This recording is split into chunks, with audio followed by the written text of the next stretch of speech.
What's up guys, welcome back to the channel, and for this one we're going to be showing some love to Medusa. And guys, even though Medusa is a really new character, I see a lot of people just throwing her to the back of their roster because we're all upset that she didn't get a uniform like we were all hoping for.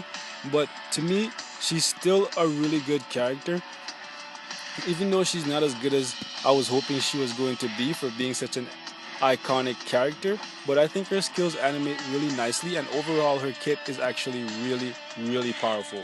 Now, right off the bat guys, we'll start with her leadership, which is 36% all attack for universal types. Even though it's only for universal types, that's still a really powerful leadership. And she has two iframes, one on her 5 skill and another on her 1 skill. On top of that, she has two crowd control effects, so she has a bind on her 2 skill, a stun on her 4 skill, and both of those last for 3 seconds respectively. On top of that, she has damage immunity, and all of this is at tier 1, which most characters don't get a damage immunity until they're tier 2. So that's really friggin' good, because her tier 2 passive is actually not that great. So just by looking at her kit guys, it's actually really easy. It makes it really friggin' easy to build her, because you can tell that even a new player could pick up this game, pick her up, and realize that you don't need a defensive obelisk or a recovery obelisk for her, because she has so much survivability built in. Every single one of her skill has some kind of survivability in mind. 2 iframes, 2 crowd control effects, and a damage immunity. That's actually really good. Now, her 4-star passive is actually terrible, because although it's all speeds and that affects your attack speed as well, it's so low that you're not even going to notice it. It would have been better if when you get her to tier 2, that 7% becomes something like 14%. That would have been way more noticeable than just 7%. So for me, it's debatable whether or not I'll tier 2 her. If she gets a really powerful uniform that adds a good bit of damage to her, then I will definitely tier 2 her, because I think she's actually really good. Now, and she's one of the few characters that deals physical damage for being a universal type. There's not a lot of universal types that deal physical damage, so that's one thing to consider. Now, her first gear slot is very straightforward: all attack, physical attack. Second one, I went with energy per level in the first slot, and then all defense. Third slot, I went with HP by level for the first one, and then HP for the others. The fourth slot, it's up to you guys. I went with a little bit of skill cooldown and some defense pen, because my skill cooldown for her is still not at 36% yet, and it's really easy to make up the rest of the defense pen, or ignore defense, whichever one you guys want to call it, since they're still changing over the wording and all that stuff. So for the obelisk guys, you definitely want to go for something that has defense pen, because she does not have any native defense penetration or ignore defense. I'm just going to keep calling it defense pen because it's just programmed into my friggin' head from 2 years of playing this friggin' game.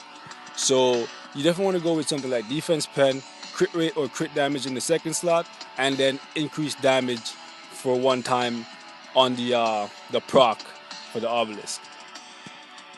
So for this one guys, we're going to go ahead and run her in Shadowland on floor 5, which is the same floor I ran her husband on previously. And we're going to go ahead and see just how well she does with all this survivability and a really good leadership. So you guys can see for yourself how she performs and decide for yourself if you want to invest in her.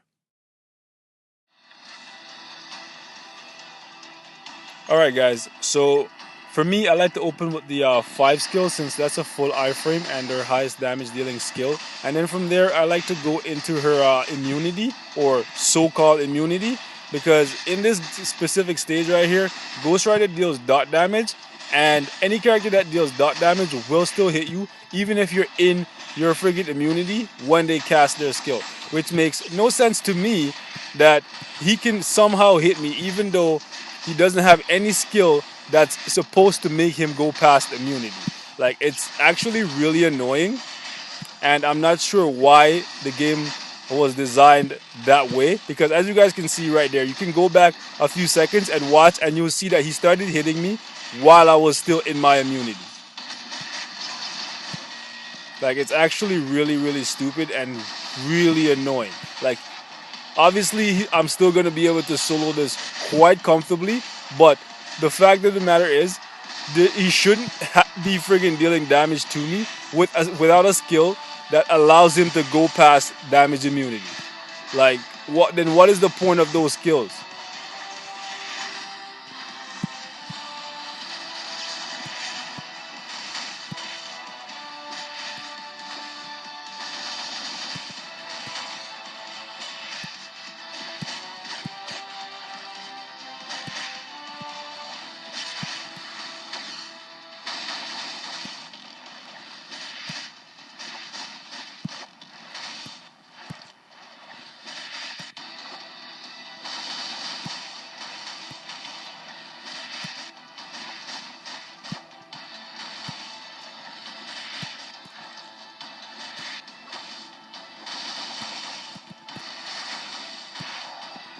And there you have it, guys. Medusa quite comfortably soloed that, with the exception of fucking Ghost Rider. Fuck you, Ghost Rider. Sorry, guys. Thanks for watching, and I'll see you next time. Take care, boys.